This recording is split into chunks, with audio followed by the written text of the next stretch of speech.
See it, feel it, be it is sort of a distillation of some of these teachings as well. And it's very powerful. I do recommend you utilize this just for everyday occurrences, for the flow of everyday life. Kind of like in segments. So when you're driving over to this venue, you can visualize just for 10 seconds, just like the joy of arriving here, like safely and soundly, and seeing all these people and just the feeling of it. And then you let it go and you just drive and you just feel good. Play some music that you really enjoy. Do a meditation you really enjoy. And before you know it, you arrive here and exactly what you visualized occurred. And then the next segment. It's like for 10 seconds, picture yourself sitting in a room just feeling so good and buzzing on the vibration of this retreat, seeing how the meditations just open your mind in ways that you didn't thought you were capable of. Just feel that vibration, that representation for a little bit, and let it go. Forget about it. Play some music that you enjoy, talk to a friend that you enjoy, have some fruit, whatever. Just be in the present moment and enjoy the well-being of the present moment. What you've already accomplished, what you're already capable of, how far you've already come. If instead you get this, right? So segments. So in segments you kind of create, you just insert a seed. You make that segment of your day intentional for a moment. You visualize it, you see it, you feel it, you be the vibration of it, but then you take that vibration with you into your present circumstances. If you were to visualize for too long, this is what most likely happens, almost for everyone. You lose the capacity to imagine what you want and you start referencing how you don't have it yet. There's a grace period there. You want to stop visualizing before the grace period ends. You want to, when you visualize that which you desire, and it can be something material, it can be something emotional, it can be something spiritual, it can be enlightenment related. If you're like organizing an event like this, it can relate to that event being really successful and everyone really getting out of this what they wanted out of this. And you just set those intentions, those short chunks, you insert them, you let them go, completely forget about them, do something else. Because remember, it's not about what you're visualizing, it's about how you're feeling in the moment. If you can step into alignment no matter what, then that reality will come your way, you don't have to worry about it. So if you had to choose between acceptance or visualizing what you want, choose acceptance. Because the thing that you want to visualize, the reason it excites you is because you already want it. So it's already known. A level of your consciousness already knows everything you desire, better than you know. What you're dealing with is just the visual and the verbal translations of that gut feeling, of that true intention of why you chose to incarnate, and what are the means and the events that you need to organize for yourself, and lessons and people into your life to be most efficient and most beautifully crystallized as that intention that you had when you came into this world. It already knows that, you see? So all you're doing is you're lining up with that by briefly visualizing something that represents that vibration to you, that feeling state. Something that makes you feel free, abundant, happy, like everything is possible, like you can make a difference in this world, like people benefit from your presence. Whatever your calling is, whatever your intention is, line up little things like that in your imagination, just for 10 seconds at a time. See it, feel it, be it, let it go. And focus back on what is positive right now. That's why the power of appreciation and gratitude comes in. Because again, if you were to drive your way here and you started imagining being here and your mind getting blown and having such a good fluid experience, after about 10, 20, 30 seconds, depending on who you are, there may be all these lack beliefs that start creeping in. For some people sooner. So you got to kind of mind that for a little bit. Become aware of that. Get to know how you operate. What's your grace period there? How long can you maintain a positive image of yourself over there, say future presence you, the realized you, the accomplished you? How long can you maintain that vision before it turns into, well, and then I want it to be this way and this, but this couldn't happen, and then how would I do this? Before you start thinking logistically, right, with the linear mind, the Western mind. You don't want to do that because it induces lack, it pulls you out of alignment, and now you're postponing the thing that you already want anyway, it's already known anyway, it's already coming your way anyway, but you're now preventing it by visualizing it. Every topic is really two topics. It's either the presence of it or the absence of it, the lack of it. So can you think about what you want in a completely positive, good feeling way? By all means, visualize away. Enjoy that. But, you wouldn't want to do this for longer than a few minutes anyway, because your life is now, right? So you're learning now, and you're being here now. But you can intend this for segments, and they will come true. Over and over and over again. They will come true. Magical things will come true. It just happens. And if you do it this way, like I just announced it, short, brief bursts of, hey, I have a bit of excitement right now. Let's just visualize something that would be really epic and above and beyond what I would normally expect with my normal waking up mind and my normal, as I wake up in the morning, and my normal assumptions. Let's just elevate that expectation for a second without judgment. Just imagine an exciting picture for the rest of the day. Just do that 10, 20 seconds, maybe 30, maybe 5. Just visualize it, set that intention. That's going to happen, or something along those lines. That feeling is going to happen. Again, you can make it specific, but don't demand the specifics. Again, that turns negative. That turns into lack. That turns into control. It's very important that you keep flowing.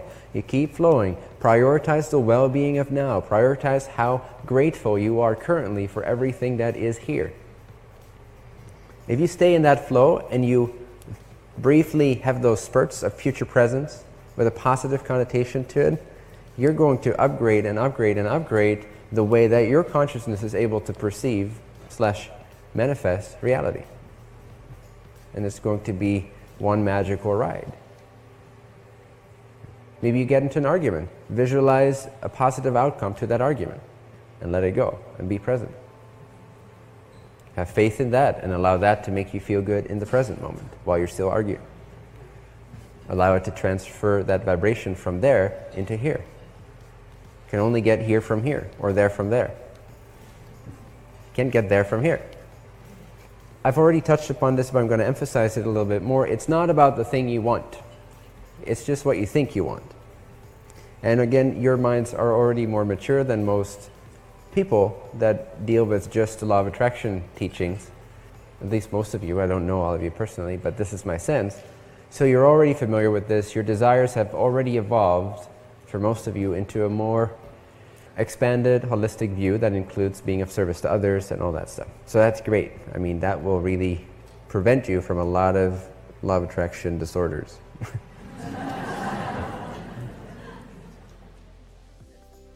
Spirituality is the attempt to, or the act of diminishing the vibrational difference between your true self and your personally asserted or assumed self.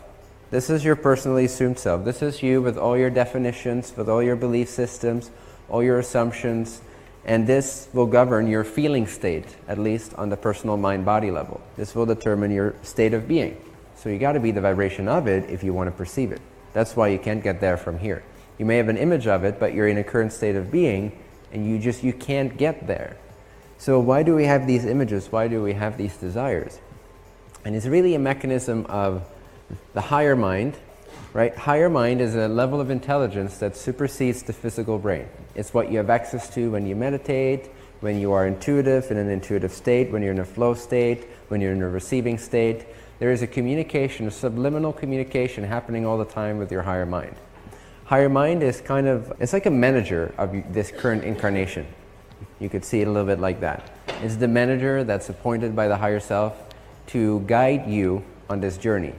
It's the one that's on the top of the mountain, and it sees all the pathways up the mountain, the peak of the mountain representing your fullest self-knowledge, your fullest self-expression, the fulfillment of your theme, of your intention for that life. And this manager, if you will, sends you messages all the time, but it needs to honor your free will, because each level has its own level of free will. So it can only really suggest and submit requests and give you hints and nudge you. Right? This is where a lot of our intuition comes from. So there's a communication line happening there, and it communicates again in different ways. One is the things that excite you. It's kind of like trying to lure you in. It's like the dangling carrot in front of your head. Because it knows one way to reach the personal ego, blind as it is give it something that it wants, or promise it something that it wants. So you'll get inspirations and imaginations of having that epic life, or like being an expression of everything is possible, or standing in front of a group of people and helping them transform their lives, or being the best painter in the world, or just having fun at small parties, being a singer, whatever it is. Doesn't have to be big or small. Whatever. The things that you desire are always above where you're currently believing yourself to be. That's why it's such a tricky game, the law of attraction. If it's not understood properly and holistically, it's very tricky. Because if you don't know all this stuff that I've been sharing in the past hour, you will just focus on the thing you want as a physical person, and you'll try to get there from here, and you can't do that, and you'll just frustrate yourself. But if you understand that this is a communication mechanism between higher mind and you, and that none of the things that you think you want is actually what you want. What you want is to fulfill the intention that gave birth to this body. It makes sense, right? Again, it's a means to fulfill a purpose. You're here to use the body as part of a collective to explore and express a certain theme in life. So how can you most effectively do that? Well, it's not by having a lot of negative thoughts about yourself or life in general. It's the crystallization of a unique geometric vibrational pattern. And you can't put that into words. We have no symbols for that in our lower mind, in our physical mind. So the translation of that vibration of the Creator is translated to us as something that we understand that represents that true vibration. And so what this does, this is the dangling carrot. This is what teases you to work on yourself, to explore yourself, to reflect on yourself. How can I get there? Now, of course, now you know you can't get there. You have to become it. You have to download that package. You have to open the package in your imagination, and you have to feel the vibration that that package represents. Okay, so if you want a lot of money, you have to really wonder that that's not why you incarnated. Trust me, it's not worth it. All right? If you have all the money in the world, being incarnated is not worth the effort of going through the birth canal and all that stuff. Forgetting everything about everything that you are, having to find it all over again, 99% probability that you completely get lost and you have no clue who you are until you die. It's not worth being a millionaire or a billionaire. Okay, that's not why you came here, is my point. So it's just from your limited point of view that money excites you. I'm not saying that if money excites you, you have a necessarily super limited point of view. It's not necessarily true. But it excites you, and we have to acknowledge that we have a more limited point of view than the higher mind. Otherwise, we can't go anywhere. We're just arrogant, stubborn, and stuck where we are. So, but I'm assuming you guys have that openness, or you wouldn't be here. So being a jazz musician, or being a millionaire, or something that represents to you an epic life, where you feel free, where you feel powerful, where you feel you are loved, where you feel you are making a difference, that's the image translation that your brain can understand, so that it has something to aim for, something to gauge itself by, something to know, hey, this represents this reality, and it may look something like what I imagine, but it rarely does exactly. It's always more surprising. But you're downloading a sense of what that higher parallel vibratory reality will feel and look like. That's your image of it. It's communicating to your current sense of self, so that you know what you need to match the vibration of in order to, in a way, ascend along the lines of becoming the fullest expression of what you are. Recognize when your visualization turns sour. For some people, that's before it even turns positive. So now you got some work to do, right? You have to find loops. You have to be consistent with finding something that does excite you, and visualizing that, seeing that, feeling it, and completely letting it go, and then focusing on something you appreciate in the moment. Getting back into the here and now, but with a vibration of gratitude, appreciation, okayness, well-being. That's the quickest way for you to attract this reality, or rather for yourself to be pulled up into that higher vibratory state of who you are.